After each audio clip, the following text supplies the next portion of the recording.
उपमुख्यमंत्री अजित पवार यांच्या हस्ते उद्या वडगाव शहरी विधानसभा मतदारसंघामध्ये विविध विकास कामांचं जे आहे ते उद्घाटन होणार आहे। त्याआधी मात्र आपण पाहिले तर महायुतीमध्ये नाराजी नाट्य जे आहे ते पाहायला मिळत आहे। भाजपचे माजी आमदार जगदीश मुळीक यांनी एक ट्विट केलं आहे। नक्की हे ट्विट काय केलं आपण त्यांच्याकडून जाणून घेऊ। भाऊ, काय सांगाल? तुम्ही एक ट्विट केलं आहे की युती धर्म हा फक्त भाजप आणि शिवसेनेनेच पाळायचा का? नक्की काय त्यातून तुम्हाला सांगायचा प्रयत्न करताय तुम्ही? उद्या वडगाव शहरी विधानसभा मतदारसंघामध्ये 300 कोटींच्या कामांचा भूमिपूजनाचा समारंभ होणार आहे। हे जे कामं उद्या सुरू होणार आहेत ते महायुती सरकारच्या माध्यमातून सुरू होणार आहे। ज्या महायुती सरकारमध्ये भारतीय जनता पार्टी, शिवसेना, राष्ट्रवादी काँग्रेस, RPI एकत्रितरित्या मिळून काम करत आहेत आणि वडगाव शहरीचा विचार केला तर अशा पद्धतीचे विकास कामं झाले पाहिजेत। अजितदादांचं या मतदारसंघामध्ये आम्ही स्वागत करतो, मनापासून स्वागत करतो। पण इथले आमदार जे आहेत त्यांनी महायुतीचा धर्म या कार्यक्रमामध्ये पाळलेला नाहीये। हा कार्यक्रम होत असताना राज्याचे मुख्यमंत्री एकनाथजी शिंदे साहेब, राज्याचे उपमुख्यमंत्री देवेंद्रजी फडणवीस साहेब यांचा फोटो किंवा त्यांचा साधा उल्लेख देखील त्यांनी कुठे केलेला नाहीये। का महायुतीचा धर्म फक्त आम्ही भाजप आणि शिवसेना RPI वाल्यांनीच पाळायचा का? त्यांना काय कोणी सूट दिली का? महायुतीचा धर्म पाळणं हे महायुतीमधल्या सगळ्या पक्षाच्या कार्यकर्त्यांचं कर्तव्य आहे। आपण लोकांसमोर जात असताना महायुती म्हणून जायचंय आणि मला विश्वास वाटतो की राज्यामध्ये महायुतीचं सरकार चांगल्या पद्धतीने काम करतंय।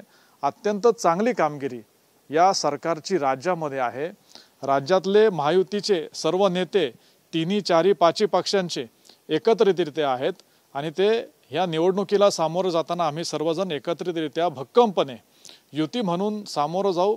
पुन्हा एकदा या राज्यामध्ये राज्याच्या विकासासाठी महायुतीचं सरकार आणण्यासाठी आम्ही सर्वजण प्रयत्नशील राहू। आताच्या तुम्ही योजना देखील पाहिल्या की लाडकी बहीण योजना असतील, शेतकऱ्यांसाठीची योजना असेल, अशा अनेक योजना राज्याच्या प्रत्येक व्यक्तीच्या सुखासाठी, समाधानासाठी, प्रगतीसाठी सरकारने आणलेल्या आहेत। आणि असं असताना देखील वडगाव शहरीतल्या कोणीतरी युतीमध्ये चुकीचं काहीतरी काम करून डाग लावू नये असं मला वाटतं। आपण त्या ट्विटमध्ये असं देखील म्हणले की मुख्यमंत्री असतील किंवा उपमुख्यमंत्री देवेंद्र फडणवीस यांचा फोटो त्यामध्ये लावलेला नाही। कुठं त्यांच्या पक्षाचा कार्यक्रम असू शकतो तो? हा विकास कामांचा भूमिपूजनाचा कार्यक्रम आहे।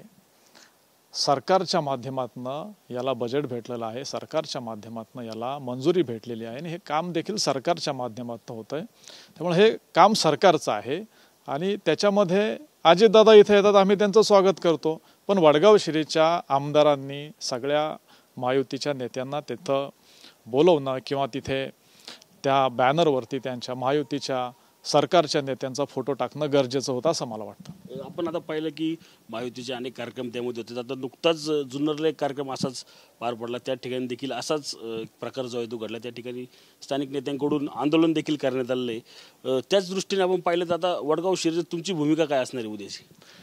आमची भूमिका हीच आहे की अजितदादांचं आम्ही या कार्यक्रमाला स्वागत करतो। विकास कामं झाले पाहिजेत, कुठल्याही मतदारसंघामध्ये विकास कामं झाले पाहिजेत अशी आमची भूमिका आहे। पण इथल्या स्थानिक आमदारांना याची समज असली पाहिजे की आपण महायुतीमध्ये काम करतोय। हे जे काम मंजूर झालंय ते महायुती सरकारनं केलेलं आहे। कॅमेरामन विकी सह रणजित जाधव, TV9 मराठी, पुणे।